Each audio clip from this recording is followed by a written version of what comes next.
नमस्कार और the deep dive में आपका स्वागत है। आज हम शरीर की एक बहुत ही कमाल की प्रणाली पर बात करेंगे। वो सिस्टम जो हमारे अंदर आप कह सकते हैं सामान पहुंचाता है और दुश्मनों से बचाता भी है। हमारे पास फिजियोलॉजी टेक्स्ट के कुछ हिस्से हैं और हम कोशिश करेंगे कि इन जटिल चीज़ों के पीछे छिपे कुछ हैरान करने वाले तथ्य और कनेक्शंस सामने लाएं। तो चलिए रक्त से शुरू करते हैं। हम सब जानते हैं लाल रंग का होता है, पर यह सिर्फ एक तरल तो है नहीं, इसमें तो कोशिकाएं होती हैं। पर ये बनती कैसे हैं, क्या करती हैं और कैसे हमारा शरीर अपनी हिफाजत करता है, यहीं से आज की हमारी गहरी पड़ताल शुरू होती है। हम खून, इम्यून सिस्टम और इन सब को चलाने वाले पावर हाउस यानी हमारे दिल के बीच का जो तालमेल है उसे समझने की कोशिश करेंगे। तो रक्त, जब हम इसे देखते हैं लगता है कि बस एक ही चीज़ है, एक जैसा तरल, लेकिन स्रोतों के हिसाब से ये तो अंदर से काफी व्यस्त जगह है। वो जो तरल हिस्सा है उसके अलावा और क्या क्या होता है इसमें? हाँ, बिल्कुल सही कहा आपने। वो जो तरल हिस्सा है इसे प्लाज्मा कहते हैं। इसमें पानी है, प्रोटीन, पोषक तत्व, हार्मोन और हाँ, बेकार पदार्थ भी। लेकिन असली जो कहानी है वो कोशिकाओं में है।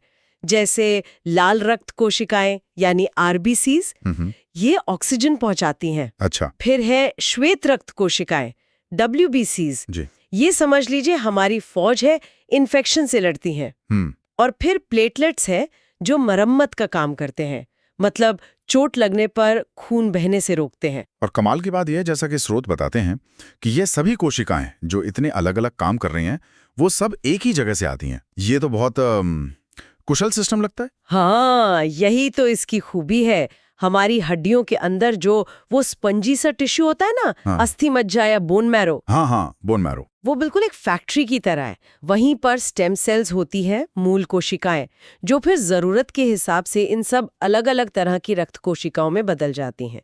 आरबीसीज, कई तरह की WBCs और प्लेटलेट्स भी। सोचिए एक ही जगह से कितने अलग अलग स्पेशलिस्ट बन रहे हैं। इसी प्रक्रिया को हीमोपोएसिस कहते हैं और ये जिंदगी भर चलती रहती है बिना रुके। अच्छा, अब लाल रक्त कोशिकाओं यानी आरबीसीज और ऑक्सीजन की बात करें। ये इतनी छोटी सी कोशिका ऑक्सीजन को इतनी मजबूती से पकड़ती कैसे है और फिर सही जगह पर छोड़ भी देती है? ये कैसे होता है? इसका क्रेडिट जाता है हीमोग्लोबिन को। ये एक खास प्रोटीन है जिसके सेंटर में आयरन होता है, लौह तत्व। अच्छा, आयरन। हाँ, तो इसकी बनावट ही ऐसी है कि फेफड़ों में जहाँ खूब सारी ऑक्सीजन होती है वहाँ ये उसे आसानी से पकड़ लेता है और फिर शरीर के उन हिस्सों में जहाँ ऑक्सीजन कम है वहाँ उसे छोड़ देता है। आप इसे ऑक्सीजन के लिए एकदम फिट दस्ताने जैसा समझ सकते हैं। इसी हीमोग्लोबिन की वजह से हमारे सारे टिश्यूज को लगातार ऑक्सीजन मिलती है। और जब इसकी कमी हो जाती है तो वही एनीमिया कहलाता है, जिससे थकान और कमजोरी लगती है। और प्लेटलेट्स, आपने कहा मरम्मत दल, ये खून का बहना रोकते कैसे हैं? क्या बस एक प्लग सा बना देते हैं? वो उससे थोड़ा ज्यादा जटिल है असल में। जैसे ही कोई नस फटती है, प्लेटलेट्स फौरन वहां पहुंचते हैं और एक दूसरे से चिपक कर एक, कह सकते हैं, कच्चा प्लग बनाते हैं। ठीक है। लेकिन साथ ही वो कुछ केमिकल सिग्नल भी भेजते हैं, जैसे कोई एक्शन अलर्ट हो।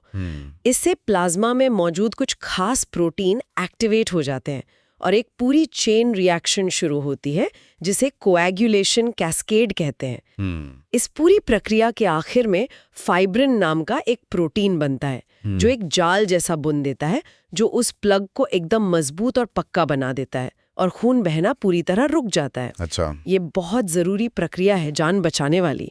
लेकिन इसे कंट्रोल में रखना भी उतना ही जरूरी है। इसीलिए शरीर में कुदरती तौर पर एंटीकोएगुलेंट्स भी होते हैं जो बेवजह थक्के बनने से रोकते हैं। रक्त समूहों के बारे में भी स्रोतों में बात हुई है। ब्लड ग्रुप्स, ये इतने अहम क्यों हैं? क्या ये बस अलग अलग टाइप हैं? आप इन्हें ऐसे समझ सकती हैं कि ये लाल रक्त कोशिकाओं की सतह पर लगे पहचान चिन्ह हैं, एंटीजन। पहचान चिन्ह? हाँ, मुख्य रूप से ABO सिस्टम होता है, ABO ग्रुप, और एक RH सिस्टम होता है, पॉजिटिव या नेगेटिव वाला। जब किसी को खून चढ़ाया जाता है तो ये पहचान चिन्ह मिलने बहुत जरूरी है। अगर गलत ग्रुप का खून चढ़ा दिया तो लेने वाले का इम्यून सिस्टम उसे बाहरी हमलावर समझेगा और उस पर अटैक कर देगा। ये बहुत खतरनाक हो सकता है। इसीलिए ब्लड ट्रांसफ्यूजन से पहले हमेशा ग्रुप मैच करते हैं। और हाँ, प्लाज्मा प्रोटीन के भी अपने काम है, जैसे बॉडी में फ्लूइड बैलेंस रखना और चीज़ों को ट्रांसपोर्ट करना। आपने इम्यून सिस्टम यानी प्रतिरक्षा तंत्र का जिक्र किया, जिसमें वो श्वेत रक्त कोशिकाएं WBC शामिल हैं। तो शरीर खुद को बाहरी खतरों से, मतलब कीटाणुओं वगैरह से कैसे बचाता है? लगता है जैसे सुरक्षा की कई दीवारें हों। बिल्कुल, कई परतें हैं। पहली है जन्मजात प्रतिरक्षा यानी इनेट इम्यूनिटी। ये हमारे शरीर की पहले से मौजूद एक आम सुरक्षा प्रणाली है, जैसे हमारी त्वचा है एक दीवार की तरह, या पेट का एसिड है जो कीटाणुओं को मारता है। ये किसी खास दुश्मन को नहीं पहचानती, बस हर बाहरी चीज को रोकने की कोशिश करती है।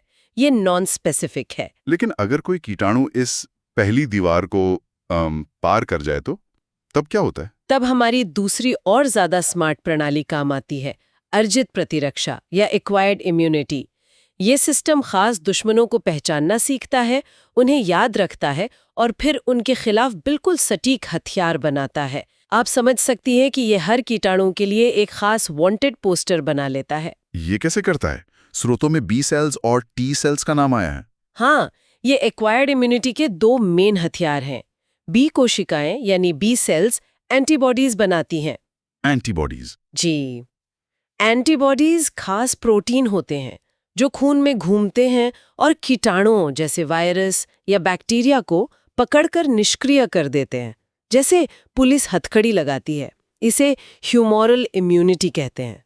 टी कोशिकाएं, टी सेल्स, अलग तरह से काम करती हैं। कुछ टी सेल्स तो सीधे उन शरीर की कोशिकाओं पर हमला करती हैं जो इन्फेक्ट हो चुकी हैं। अच्छा, सीधा हमला। हाँ, जैसे कोई स्पेशल फोर्स टीम हो। और दूसरी तरह की टी सेल्स कमांडर की तरह काम करती हैं, पूरी इम्यून प्रतिक्रिया को कंट्रोल और कोऑर्डिनेट करती हैं। इसे टी सेल मीडिएटेड इम्यूनिटी कहते हैं। तो ये सिस्टम ये पिछले इन्फेक्शंस को याद रखता है क्या? इसीलिए हमें कुछ बीमारियां जैसे चिकन पॉक्स दोबारा नहीं होती? बिल्कुल, यही तो इसकी सबसे बड़ी खासियत है, मेमोरी। एक बार किसी कीटाणु से लड़ने के बाद ये सिस्टम उसे याद रखता है, और अगर वही कीटाणु दोबारा हमला करता है तो इस बार जवाब बहुत तेज और बहुत ताकतवर होता है। ठीक है, मतलब वैक्सीन इसी सिद्धांत पर काम करते हैं। वैक्सीन में कीटाणु का एक कमजोर या मरा हुआ हिस्सा होता है। शरीर उसे पहचानना सीख लेता है और उसके खिलाफ मेमोरी बना लेता है, बिना हमें बीमार किए। ये आर्टिफिशियल इम्यूनिटी का एक तरीका है। लेकिन कभी-कभी ये इम्यून सिस्टम गड़बड़ भी तो कर देता है, जैसे एलर्जी में होता है। हाँ, उसे हाइपर सेंसिटिविटी कहते हैं, अति संवेदनशीलता। इसमें इम्यून सिस्टम किसी ऐसी चीज को जो असल में नुकसानदेह नहीं है, जैसे परागकण या कोई खाने की चीज, उसे गलती से बहुत बड़ा खतरा समझ लेता है। अच्छा। और फिर उसके खिलाफ जोरदार हमला बोल देता है। इसी गैर जरूरी रिएक्शन की वजह से एलर्जी के लक्षण दिखते हैं। अच्छा, तो इन सभी रक्त कोशिकाओं, एंटीबॉडीज, पोषक तत्व, इन सबको पूरे शरीर में पहुंचाने के लिए एक ट्रांसपोर्ट सिस्टम चाहिए, और यहीं पर दिल, हार्ट की भूमिका आती है। ये सिर्फ एक पंप तो नहीं है ना? स्रोतों में इसकी बनावट काफी जटिल बताई गई है। ये एक असाधारण पंप है, बहुत ही कोऑर्डिनेटेड मस्कुलर पंप। इसके 4 हिस्से होते हैं, 4 चेंबर, 2 ऊपर जिन्हें अलिंद या एट्रिया कहते हैं, और 2 नीचे निलय या वेंट्रिकल्स। हाँ। ये चारों एक तय क्रम में काम करते हैं। दिल का जो दाहिना हिस्सा है वो शरीर से इस्तेमाल हो चुका कम ऑक्सीजन वाला खून लेता है और उसे फेफड़ों में भेजता है ऑक्सीजन भरने के लिए। और जो बायां हिस्सा है वो फेफड़ों से आया ताज़ा ऑक्सीजन से भरपूर खून लेता है और उसे जोर से पंप करके पूरे शरीर में हर एक कोशिका तक पहुंचाता है। और इसमें वाल्व होते हैं जो पक्का करते हैं कि खून हमेशा सही दिशा में ही बहे, पीछे ना लौटे। और वो लब-डब की आवाज जो डॉक्टर स्टेथोस्कोप से सुनते हैं, वो क्या है? वो आवाजें असल में इन्हीं वाल्व के बंद होने की हैं। पहली आवाज लब तब आती है जब एट्रिया और वेंट्रिकल्स के बीच के वाल्व बंद होते हैं। ये तब होता है जब वेंट्रिकल्स सिकुड़ते हैं। अच्छा। दूसरी आवाज डब तब आती है जब वेंट्रिकल से बाहर जाने वाले वॉल्व बंद होते हैं। ये तब होता है जब वेंट्रिकल्स आराम करते हैं, फैलते हैं। डॉक्टर इन्हीं आवाजों को सुनकर अंदाजा लगाते हैं कि वॉल्व ठीक से काम कर रहे हैं या नहीं। दिल 1 मिनट में कितना खून पंप करता है? स्रोतों में कार्डियक आउटपुट का जिक्र है, ये क्या होता है? कार्डियक आउटपुट का मतलब है कि दिल 1 मिनट में कुल कितना खून पंप करके बाहर भेजता है। इसे लीटर प्रति मिनट में नापते हैं। ये 2 चीजों पर निर्भर करता है, एक तो दिल कितनी तेजी से धड़क रहा है यानी हार्ट रेट, और दूसरा हर धड़कन में कितना खून बाहर भेजा जा रहा है यानी स्ट्रोक वॉल्यूम। ठीक है। शरीर अपनी जरूरत के हिसाब से इसे बदलता रहता है। जैसे जब हम एक्सरसाइज करते हैं तो मांसपेशियों को ज्यादा ऑक्सीजन चाहिए तो कार्डियक आउटपुट बढ़ जाता है, आराम करते समय कम हो जाता है। ये वीनस रिटर्न से भी जुड़ा है, मतलब कितना खून नसों के जरिए दिल में वापस आ रहा है। आमतौर पर जितना ज्यादा खून वापस आएगा उतना ही ज्यादा दिल आगे पंप करेगा। और ईसीजी, वो जो ग्राफ पर टेढ़ी-मेढ़ी लकीरें दिखती हैं, वो क्या बताती हैं? ईसीजी यानी इलेक्ट्रोकार्डियोग्राम दिल की इलेक्ट्रिकल एक्टिविटी को रिकॉर्ड करता है। देखिए, हर धड़कन एक बिजली के करंट जैसी तरंग से शुरू होती है। ये तरंग दिल की मांसपेशियों में फैलती है और उन्हें सिकुड़ने का सिग्नल देती है। अच्छा, बिजली का सिग्नल। हाँ, बहुत हल्का सा।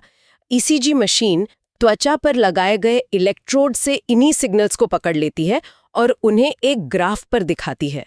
वो टेढ़ी-मेढ़ी लकीरें दिल की लय, उसकी गति और उसके स्वास्थ्य के बारे में बहुत कुछ बताती हैं।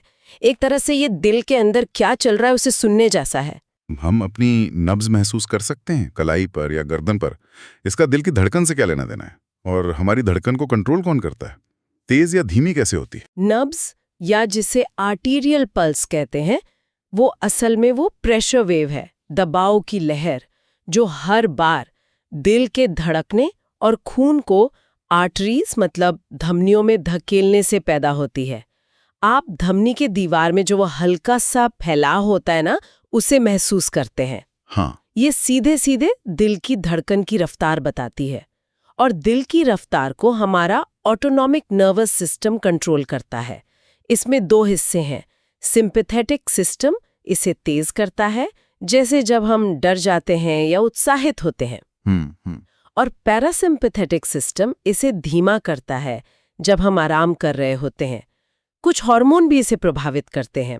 ये सब शरीर की बदलती जरूरतों के हिसाब से लगातार एडजस्ट होता रहता है। और आखिर में ब्लड प्रेशर, रक्तचाप, डॉक्टर हमेशा इसे नापते हैं।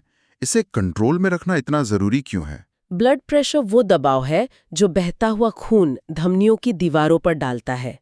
इसे 2 नंबरों में नापते हैं।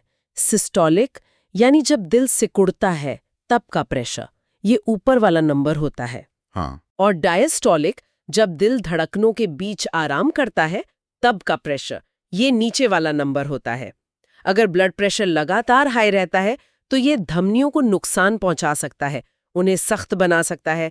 इससे दिल पर ज्यादा बोझ पड़ता है और आगे चलकर दिल की बीमारियां और स्ट्रोक का खतरा बढ़ जाता है। ओह, अच्छा। हमारे शरीर नसों, हार्मोन्स और किडनी की मदद से ब्लड प्रेशर को एक सही रेंज में बनाए रखने के लिए लगातार बहुत बारीक एडजस्टमेंट करता रहता है।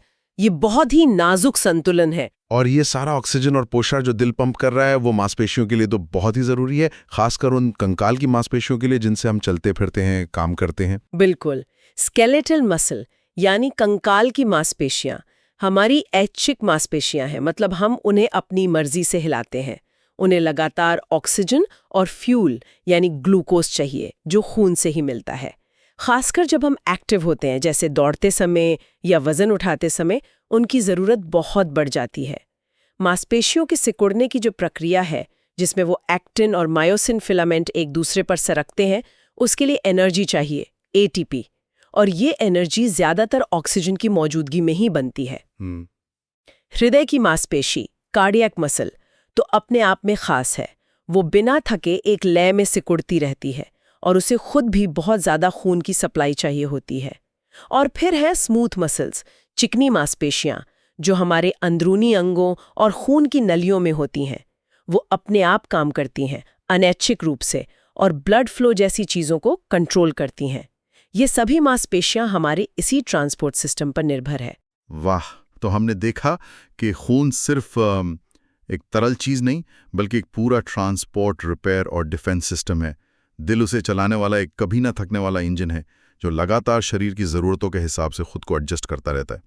और इम्यून सिस्टम एक तरह की अनदेखी ढाल है जो हमें बचाती है। ये सच में कमाल का है कि ये सारे सिस्टम कैसे एक दूसरे से जुड़े हुए हैं और मिलकर काम करते हैं। हाँ, इन स्रोतों से यही बात साफ होती है कि ये अलग-अलग हिस्सों का बस एक जोड़ नहीं है, बल्कि एक बहुत ही इंटीग्रेटेड, एक दूसरे से जुड़ा हुआ नेटवर्क है। बोन मैरो में बनी कोशिकाएं दिल की पंपिंग से पूरे शरीर में घूमती हैं, ऑक्सीजन देती हैं, इन्फेक्शन से लड़ती हैं, और ये पूरा सिस्टम लगातार खुद को मॉनिटर और कंट्रोल करता रहता है।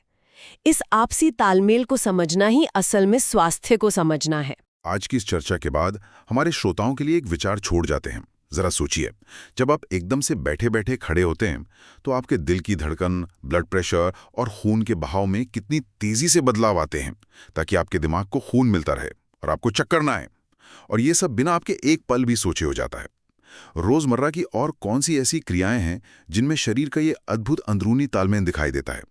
ये सोचना वाकई दिलचस्प है कि ये सब कितनी सहजता से मिलकर जीवन को संभव बनाता है।